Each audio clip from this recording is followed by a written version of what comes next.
Reg here, and welcome back to the blog. First of all, I am really excited because today I told you guys that I was going to be getting a full crate of greens, and I've just picked up my delivery of the greens that came from, there's a local farmer, a farmer from a little bit upstate from us, and I just got a crate of beautiful kale. I have a whole crate of this, and so that is going to definitely get me through the week, and I'm probably going to end up freezing some of my kale. Now, once the kale is frozen, it's not going to be so great for using it in, say, salads, but it'll be great for making my green smoothies. And then, because I'm going to be putting it in cold, I'm not going to need to add nearly as much ice to it. So I'm very excited. I have a full crate here, and I was told that there are, 16 heads per crate. I think there's going to be a lot more than 16 heads in there. And I also, as I already showed you guys, have some collard greens here. And today, I'm going to cook for you. Well, I'm going to uncook for you. I'm going to raw cook for you. Or cook raw for you. One thing I want to say, for full disclosure, I told you guys about the massaged collard green salad that I've been making, which is really totally delicious.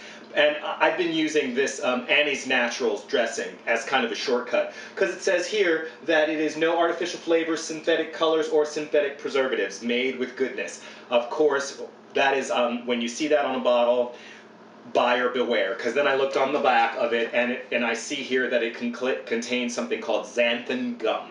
Xanthan gum apparently is made when you ferment sugar using a bacteria, and then using a byproduct from the fermentation process. The byproduct is then extracted and then dried and used to make a thickener. So, even though it comes, say, from natural materials, it's, highly processed. And apparently people who work in the plants where xanthan gum is made have been known to develop respiratory infections. So, full disclosure, I hope that you guys will forgive me. I mean, I was using it, again, as a condiment. I was using maybe in my salads, I was maybe using 2 tablespoons per head of greens. So it was the equivalent of a serving, what they call a serving here. I hope that you guys will be willing to give me a pass. I hope that you'll be generous. I did not have many salads. I'm going to say this. I made my way through a bottle of this stuff. And then I went up and picked up another bottle, and I was just going to use it. And I thought, let me take a look, because if I'm going to use it, I want to tell people exactly what it is that I'm using. So today, I am going to attempt to make my own version of a sesame seed dressing. So I'm going to get that out of the way. And what am I going to pull out for you guys? I believe that in here somewhere, I have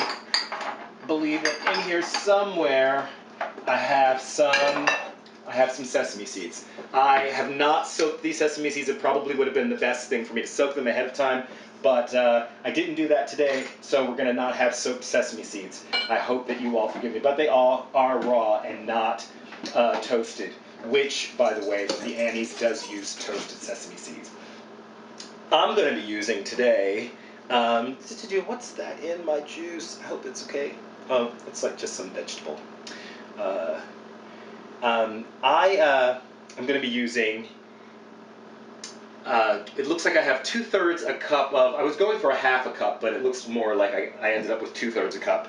So I have 2/3 a cup of orange juice. And I'm basically just using that because I want to have enough liquid in the blender so that I'm actually blending my ingredients. And it's going to add some citric acid to the dressing. And what I'm looking to do is partially preserve my collard greens, and that's what my rub is going to be all about.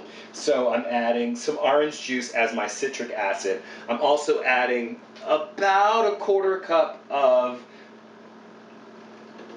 extra virgin olive oil. Again, try not to use too much olive oil. So we're going to use, 1/4 cup of that, which is, I think, 1/4 cup is equal to maybe 4 tablespoons. But when you find out how much of the collard greens I'm going to use in this particular recipe. You're going to see why I'm using so much olive oil. I'm using 2 sun-dried tomato halves. I'm using the remainder of the habanero chili pepper. I think it's called habanero, which in 2001 was made it into the Guinness Book of World Records as the world's hottest chili. I was using this stuff like willy-nilly, like, oh, I'm just going to add some pepper. I was using what for many years was considered the hottest chili in the whole world. And here it is. I'm going to put the rest of it in this particular dressing. I'm using a not quite as small as my last garlic clove, but so I'm using I guess sort of like a medium-ish size clove of garlic. I'm just going to throw the whole thing in there. I'm not even going to break it up. I'm using 2 tablespoons of Bragg's liquid aminos. Okay? I am using, that's not 2 tablespoons, 2 teaspoons of Bragg's liquid aminos. Get that right. I am using, I've got some Himalaya salt here, and again, I'm looking to preserve the greens, right? So I have a lot of them, so I'm looking to preserve them in the process here. So, and I'm going to probably not even refrigerate them for quite some time. So I'm using 1 teaspoon of the Himalaya salt, right? Okay, and that's, a natural, it's a non-iodized, it's a sea salt. It's Himalayan pink sea salt. So that's a natural salt. And some salts are kind of necessary for our diet. My dog is making, hey dog, what's going on? What's going on, puppy? I'm trying to cook here, trying to do my show. Is that okay? You're gonna chill out? Okay, alright, so my dog, is that okay, Jack? Okay, so Jack hopefully is gonna chill out. So what have I done? I've done my sea salt, I've done my Bragg's liquid aminos, I've done my olive oil, I've done my orange juice. I'm going to add some, I was going to add some powdered garlic, but I added the fresh garlic instead, so the garlic is going, that garlic is going away. So we did a small clove. And I am going to add just a little bit of thyme. I just thought it'd be nice to add some herb. So let me see. I'm going to actually kind of measure it in so you'll know how much I used. I'm going to use just 1 little teaspoon of thyme. I thought about adding some, some fresh ground pepper, but then I thought, you know what? There is plenty of hot in this, so I don't think I'm going to need any more spice. And so as far as my sesame seeds, I'm going to really go heavy on the sesame seeds. I'm going to add 4 teaspoons of the sesame seed, because I'm really going to be looking for it to add like a nice kind of tahini flavor to this salad. Right, so there's my sesame seeds. And then, you guys know I have been beasting on the dulse flakes. We're going to put some dulse flakes in there. I hope this is going to be good. And again, I'm making this up on the spot. I've never done this recipe before. This is the first time known to me that it's being made. I have no idea. I'm looking for the little top.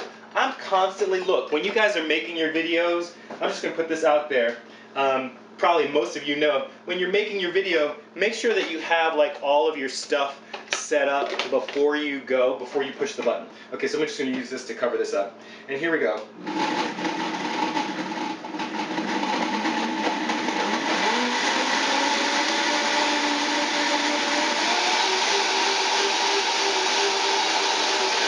Really letting it go for a second because I got that garlic in there and I've got that hot pepper, so I want to make sure that that gets mixed in. I also have the sun-dried tomato that I want to get mixed in as well. And I think we're going to let that be the trick. We're going to give it a smell.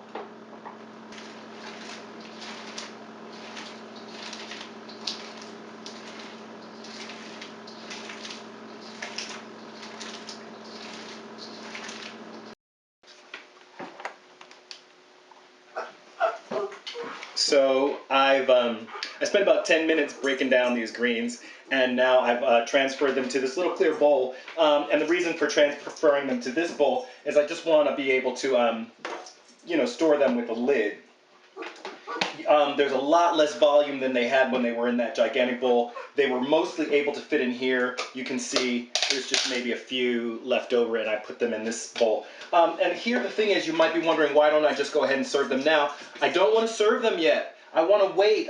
They're delicious right now. I mean, I'll show you. They are delicious, and they can definitely be eaten right now, but they're delicious, and the dressing was a huge success. And I'll make sure that I, post the ingredients. They have just a nice kick of spice, but the leaves aren't as tender as they could be. And instead of continuing to massage them, I'm just going to let them sit here for at least 2 hours. If you guys remember Caroline Carter from Cooking Raw, she suggested 2 to 24 hours. And honestly, 2 to 24 hours. 24 hours, the longer the better. I've actually, and I may have been taking my life into my hands, I've had collard greens sitting out on the counter for 2 days, and 2 days later they were even better. They continued to cook raw.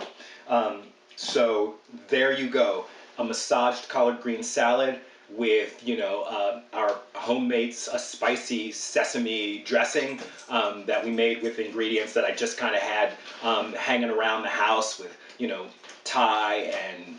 thyme and garlic and a little habanero pepper, just a tiny bit of it. A little bit of olive oil, some liquid aminos, a little sun-dried tomato, and some sesame seed, and all of that in sort of a base of an orange juice base, and it's just made a really delicious dressing. I hope that you guys do try this recipe. I hope that you love it, and it is me, Reg, here on day 56 of my 60-day raw food challenge. 4 days left. I'm enjoying it. I hope you guys are having fun. Thanks for checking in. Peace.